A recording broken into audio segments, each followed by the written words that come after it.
لمثل هذا فليعمل العاملون لمثل هذا فليعمل العاملون. L'islam Ibn Taymiyyah a cité ce qui aide à patienter concernant ce genre de patience-là. Ce qui aide à patienter. Donc ici, tu as eu, quelqu'un t'a fait du mal, tu as subi une injustice, tu as eu un malheur, mais c'est à cause d'une personne. Patienter ici, là, on a dit quoi? Ici, patienter, c'est difficile, c'est pas facile. Il faut vraiment avoir une foi pour patienter ici. Quelqu'un prend ton argent, ou quelqu'un là, il t'insulte. Hein? Il est en train de te dire vraiment, il fait ce que tu veux et tout. Patienter ici, c'est pas facile. Parfois, tu vois des gens, ils sont en train de se discuter. Le dit, hein, si tu continues comme ça, d'abord, moi, je te frappe. Lui, il n'arrive pas à patienter. Comme je vous ai dit, c'est-à-dire souvent, le nafs n'aime pas quand, c'est-à-dire l'âme n'aime pas quand on la domine. De manière quoi? De manière générale. Surtout, quand c'est son semblable. Donc il dit, tu vas faire quoi? Moi, je te frappe. Ici, là, au lieu de patienter, c'est difficile. Il n'arrive pas à patienter ici. Il va dire, tu dis quoi? Tu me frappes? Ok, viens aussi. Viens ici, là. Toi, tu peux me frapper? Et voilà, ils se sont emportés. Parce que aucun d'eux n'a patienté. Parce que là, c'est difficile, la patience. Et c'est pourquoi le prophète a dit quoi? Le fort ici, ce n'est pas celui-là qui va montrer, qui va s'énerver. Là, c'est plus le fort. Le fort ici, là, c'est celui qui va patienter. Parce que s'énerver, c'est facile. Il est facile de s'énerver. Tout le monde peut s'énerver. Mais garder son calme, patienter, ne pas s'énerver, c'est pas tout le monde qui peut faire ça. C'est un combat. C'est un combat. C'est pourquoi vous allez voir parfois, il y a des gens, ils sont là, ils supportent à un moment, ils ne peuvent plus supporter. Ils s'énervent parce que c'est ça en fait, parce que c'est pas facile. Ça demande quoi? Du juhd. Ça demande vraiment, c'est-à-dire un grand effort. Alors donc le Cheikh l'Islam Ibn Taymiyyah, il a clôturé ce livre-là, où il parle de la patience, par ce qui aide à patienter. Donc qu'est-ce qui peut aider les gens à patienter concernant ce genre de patience-là? Donc, patienter face à un malheur que tu as, mais dont une personne a été la cause. Qu'est-ce qui aide ici? Alors là, ce livre-là, il est magnifique. Et le Cheikh l'Islam Ibn Taymiyyah, subhanallah, qu'Allah lui fasse miséricorde. Rahimahullah. Rahimahullah. Alors, il te dit, premièrement, savoir que les actes des créatures sont créés. Et ça, Inch'Allah, ça va venir. Quand on va parler du destin, dans le livre, Inch'Allah. Donc, le serviteur doit savoir que les actes des créatures sont créés. Leur volonté, leur mouvement. Tout ça, c'est créé. Et que c'est ce qu'Allah veut qui arrive. Ce qu'Allah ne veut pas, n'arrive pas. Donc si celui-là a eu le dessus sur toi, ou si celui-là t'a fait telle chose, c'est parce qu'Allah a voulu ça. Donc il dit le serviteur doit penser à ça. Qu'Allah subhanahu wa ta'ala, les actes des créatures sont créés. Leur volonté, leur mouvement. Tout leur mouvement, rien ne bouge. Rien ne bouge. Ne fait un geste sans la volonté d'Allah subhanahu wa ta'ala. C'est Allah subhanahu wa ta'ala. Si quelqu'un maintenant vient, quelqu'un vient te gifler, c'est parce que c'est Allah qui a voulu. Si Allah n'avait pas voulu, la personne ne devait pas te gifler. Et on a déjà détaillé cette question, la volonté d'Allah. On a détaillé ça dans Aqid al-Wasitiyya, Aqid al-Wasitiyya du Cheikh l'Islam Ibn Taymiyyah. Et on a aussi détaillé ça, avec un peu plus de détails même, dans la réfutation qu'on a faite à Hassan et Hussein. Donc, ici le Cheikh l'Islam Ibn Taymiyyah a dit de penser à ça, que les actes des créatures sont créés, leur volonté, leur mouvement. Tout, leur mouvement. Rien ne bouge, rien ne bouge ni ne fait un geste sans la volonté d'Allah subhanahu wa ta'ala. qu'est-ce que le Cheikh l'Islam Témia nous dit? Il dit, regarde celui qui a donné le pouvoir, qui a donné la force à cette personne-là sur toi. Donc regarde Allah subhanahu wa ta'ala, ne regarde pas cette personne. Il t'a Il te dit quoi? Étant donné que ce qui t'arrive là, ce n'est pas la volonté d'Allah. Donc le Cheikh l'Islam Témia te dit, puisque c'est Allah subhanahu wa ta'ala qui a donné la force à cette personne, si quelqu'un vient maintenant, la personne te gifle. Si la personne te gifle, ou bien la personne t'insulte, qui a donné la force à cette personne de te gifler ou de t'insulter?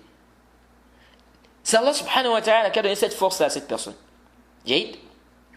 Par exemple, si quelqu'un par exemple est muet, quelqu'un ne parle pas, il peut t'insulter avec la bouche là.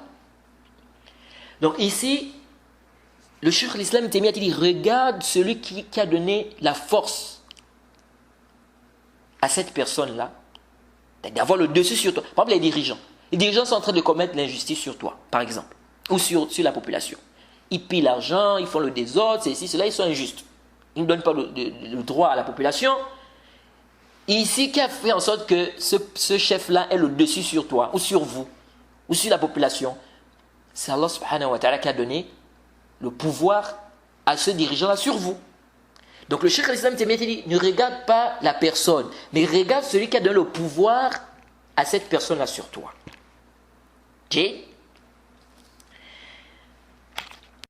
Qu'est-ce que tu fais? Tu demandes pardon, tu reviens vers Allah. Tu fais l'istighfar. C'est pourquoi quelqu'un te fait subir des injustices. Retourne vers Allah. Demande pardon à Allah. Demande à Allah de t'aider. Car ça peut être à cause de tes péchés qu'Allah a voulu qu'il te fasse du tort. Ça peut être à cause de tes péchés qu'Allah subhanahu wa ta'ala lui a donné le dessus sur toi. Donc demande pardon à Allah, reviens à Allah. Et ça même, ça va te rapprocher davantage d'Allah subhanahu wa ta'ala. C'est-à-dire l'injustice que tu as subie là, ça va te rapprocher d'Allah. Parce que ici, tu vas retourner vers Allah. Bil istighfar. Tu vas demander Allah pardon.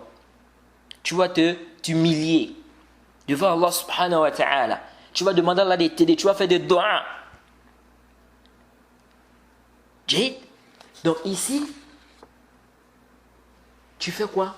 Tu regardes Allah subhanahu wa ta'ala. Pas celui-là qui t'a fait cette chose-là. C'est pourquoi Allah subhanahu wa ta'ala dit dans Surah 4 au verset 90, La usha Allahu la sallatahum alaykum falaqatalukum. Surah 4 verset 90, Allah dit, si Allah, selon la traduction rapprochée, si Allah avait voulu, il aurait donné la force contre vous. Si Allah avait voulu, il leur aurait donné la force contre vous. Et il vous aurait certainement combattu. Donc c'est ça qu'il dit. Si Allah avait voulu, il aurait donné la force contre vous. Et il vous aurait certainement combattu. Donc si quelqu'un a le dessus sur toi, c'est Allah qui a voulu ça. Donc reviens vers Allah, repentant. Demande à Allah pardon. Fais l'istighfar. Qu'Allah te facilite, qu'Allah t'aide. Qu'Allah enlève, n'est-ce pas, le dessus qu'il a sur toi. Qu'Allah fasse qu'il n'ait plus le dessus sur toi. Donc reviens vers Allah, l'istighfar, bid-du'a, demande pardon à Allah. Donc ça c'est la première chose. Donc, la première chose, le Cheikh Islam Témia te dit, ne regarde pas la personne là qui te fait subir, n'est-ce pas, ce mal. Mais regarde Allah subhanahu wa ta'ala. Car c'est Allah subhanahu wa ta'ala qui a donné la force, le pouvoir à cette personne-là de te faire ce mal. Et comme on a dit, pourquoi? Ça peut être à cause de tes péchés. Et donc toi, au lieu de te concentrer sur la personne, non, concentre-toi sur toi-même. Remets-toi en cause. Fais l'istighfar. Demande Allah pardon. Ça c'est le premier point. Deuxième point, le Cheikh al-Islam Témia te dit, deuxièmement, qu'il témoigne de ses péchés. Qu'il sache qu'Allah subhanahu wa ta'ala a donné la force ou le dessus à tel sur lui à cause de ses péchés. Allah subhanahu wa ta'ala dit dans Surah 42, verset 30, وَمَا أَصَابَكُم مِّن مُّصِيبَةٍ فَبِمَا كَسَبَتْ أَيْدِيكُمْ وَيَعْفُ عَنْ كَثِيرٍ. Subhanallah, Wallah, cette risala, ce livre-là que le Cheikh Islam Taymiyya a écrit sur la patience, c'est un livre qui doit être étudié. C'est un livre qui doit être, c'est-à-dire il doit être lu plusieurs fois même. Parce que ça te fait comprendre plein de choses. Et vous allez voir, c'est pas tout. Le Cheikh Islam Taymiyya a apporté quelque chose ici, subhanallah. Ici, Allah subhanahu wa ta'ala dit quoi? Soit 42, verset 30. Il dit, tout malheur qui vous atteint est dû à ce que vos mains ont acquis. Et il pardonne beaucoup. Allah dit quoi? Tout malheur qui vous atteint est dû à ce que vos mains ont acquis et il pardonne beaucoup. Et le Cheikh l'Islam Ibn Taymiyyah dit, si le serviteur sait que le mal qui lui arrive, c'est à cause de ses péchés, il va plus se préoccuper du repentir, plutôt que se préoccuper de réprimander ceux-là ou celui-là, Jade, ou bien ceux-là qui lui font du mal. C'est-à-dire, au lieu de s'occuper de se venger, il va plus se préoccuper de quoi? L'istighfar. Donc s'il sait que c'est-à-dire le malheur qu'il a là, Jade, c'est à cause de ses péchés. Donc au lieu de s'occuper à la vengeance, il va s'occuper à quoi? Il va s'occuper, il va se mettre à faire l'istighfar. Donc il va plus être occupé par l'istighfar, le dua, au lieu d'être occupé par quoi? La vengeance. C'est pourquoi Ibn Taymiyyah, dans la Risala un peu vers la fin, il a parlé de ça aussi. Que parce qu'après, vous allez voir certaines personnes par exemple, il va être occupé par la vengeance. La vengeance. Là, parce que ici, lui, ce qu'il regarde seulement, c'est la personne. Qui a fait quoi? Qui a fait l'injustice sur lui. Donc il va être occupé par la vengeance, au point où il va m'oublier sa propre personne. Et vous allez voir des gens comme ça. Vous allez voir des gens qui sont concentrés seulement, tout ce qu'ils veulent, c'est se venger. Donc il va utiliser des assalibes, des moyens, seulement pour se venger, au point où il oublie sa propre personne. Et parfois tu regardes, tu dis, est-ce que la personne est encore normale même? Parce qu'après la personne fait des trucs, la personne ne se rend même plus compte. Pourquoi? Parce que la vengeance a envahi son esprit. Subhanallah. Qu'Allah nous en préserve. Donc ici, qu'est-ce qui se passe? Au lieu de regarder comme le Cheikh Islam Taymiyya dit, si la personne pense que ce qui lui arrive comme péché, comme malheur, ce qui lui arrive comme malheur, c'est quoi? Ce qui lui arrive comme malheur, c'est à cause de ses péchés. Il va plus se concentrer à faire l'istighfar, demander Allah pardon par rapport à ses péchés. Et ici, ça va devenir une ni'ma. Regardez, ça va devenir une ni'ma. Car l'injustice qu'il a subie l'a poussé à se repentir. Regardez comment l'injustice qu'il a subie là, ça devient une ni'ma pour lui. Pourquoi? Parce que cette injustice-là va pousser la personne à se repentir, à demander Allah pardon, à faire l'istighfar. C'est un bien ou pas? C'est un bien de faire l'istighfar, de demander Allah pardon pour tes péchés. Jade, ça c'est le deuxième point. Troisième point, il dit que le serviteur témoigne, pense aux récompenses qui vont découler de cette patience. Du pardon, de ce pardon, s'il pardonne la personne. La personne qui lui a fait du mal. Jade, s'il pardonne la personne qui lui a fait du mal, Jade, qu'il pense aux récompenses qui vont découler. S'il patiente, s'il pardonne la personne. Donc ça va l'aider à faire quoi? C'est-à-dire s'il pense aux récompenses là, ça va l'aider à patienter, ça va l'aider à pardonner. Allah subhanahu wa ta'ala dit dans Surat 42 verset 40, وَجَزَاءُ سَيِّئَةٍ سَيِّئَةٌ مِثْلُهَا فَمَنْ عَفَا وَأَصْلَحَ فَأَجْرُهُ عَلَى اللَّهِ إِنَّهُ لَا يُحِبُّ الظَّالِمِينَ. Surat 42 verset 40. Et la sanction d'une mauvaise action est une mauvaise action, donc une peine identique. Mais quiconque pardonne et réforme, son salaire incombe à Allah. Certes, il n'aime point les injustes.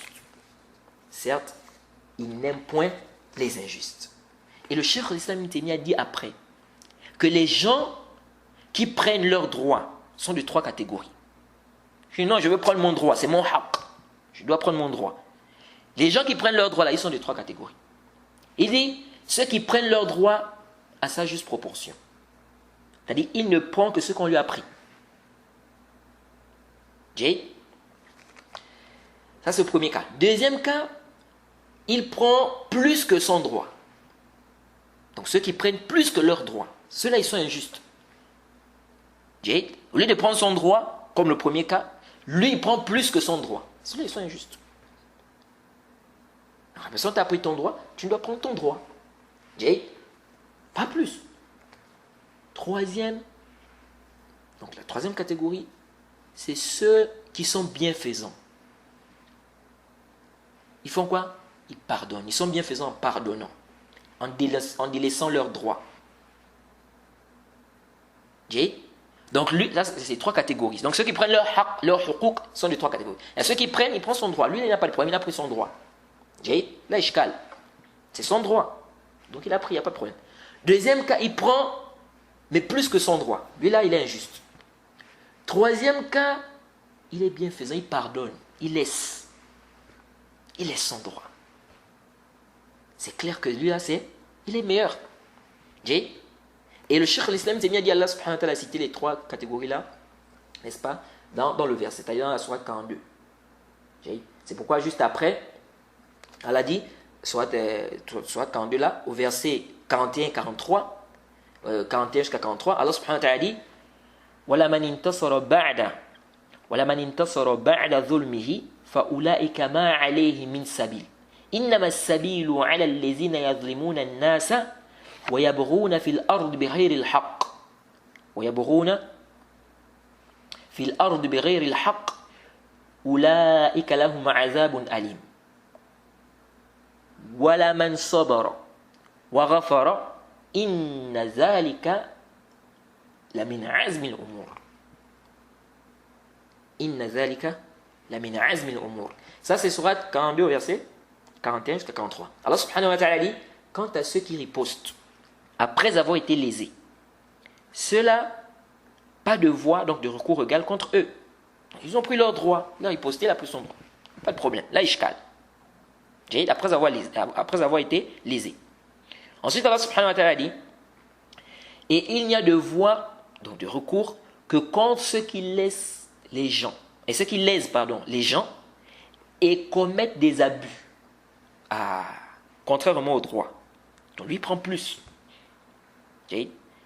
Allah subhanahu wa ta'ala dit, sur la traduction rapprochée ici, qu'il n'y a de voie, donc de recours, que contre ceux-là qui lèsent les gens et commettent des abus, contrairement au droit sur la terre, ceux-là auront un châtiment douloureux. Ensuite, Allah subhanahu wa ta'ala dit, sur la traduction rapprochée, et celui qui endure et pardonne, et celui qui endure et pardonne, cela en vérité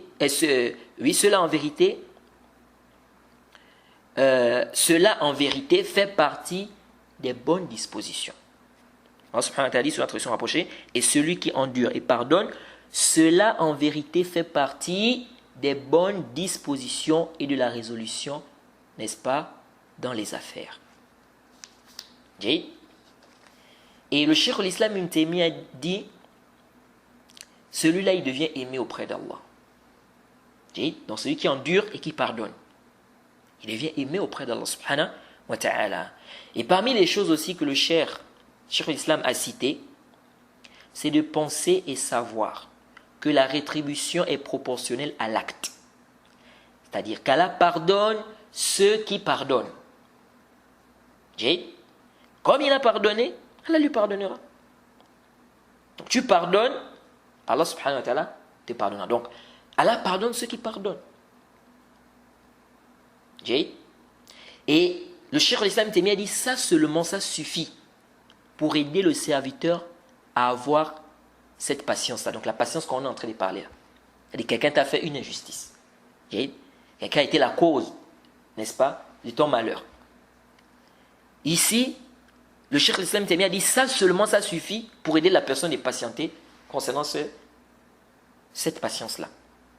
Le simple fait de savoir qu'Allah subhanahu wa ta'ala pardonne, celui qui pardonne, ça déjà, ça suffit, c'est-à-dire ça seulement ça suffit pour te pousser à patienter et à pardonner.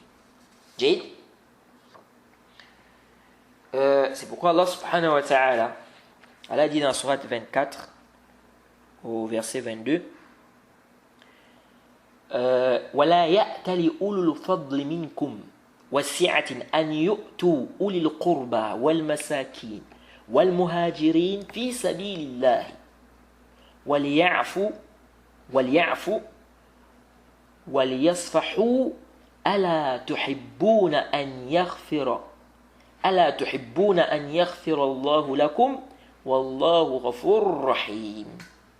Soit 24 verset 22. Allah subhanahu wa ta'ala dit selon la traduction rapprochée, et que les détenteurs de richesses et d'aisance parmi vous ne jurent pas de ne plus faire des dons aux proches, aux pauvres et à ceux qui émigrent dans le sentier d'Allah, qu'ils pardonnent et absolvent. Qu'ils pardonnent et absolvent. N'aimez-vous pas qu'Allah vous pardonne? Donc Allah dit ici qu'il pardonne et absolve. N'aimez-vous pas qu'Allah vous pardonne? Et Allah est pardonneur et miséricordieux. Jade.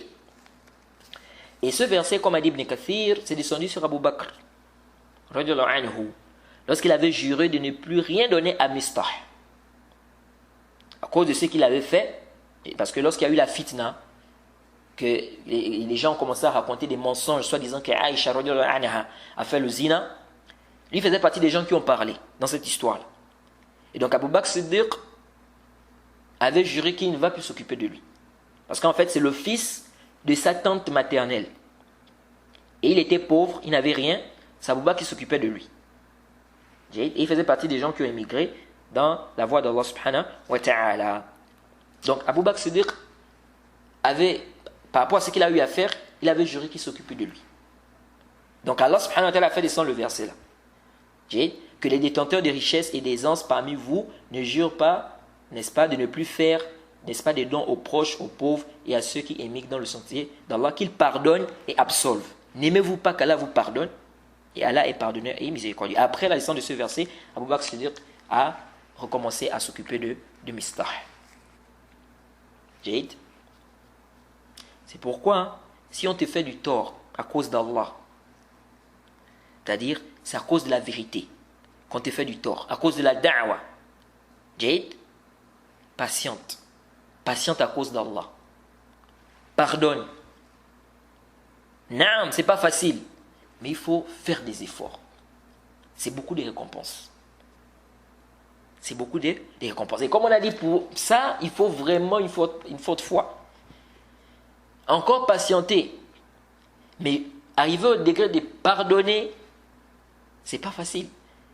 C'est-à-dire, tu viens faire da'wa, tu appelles les gens au haqq. Tu veux que les gens soient guidés, les gens te font du tort, les gens te font du mal. Et malgré ça, tu patientes. Et après, tu pardonnes. Ça, c'est pas facile. C'est pas facile. Mais, et c'est comme on a dit, il faut quoi?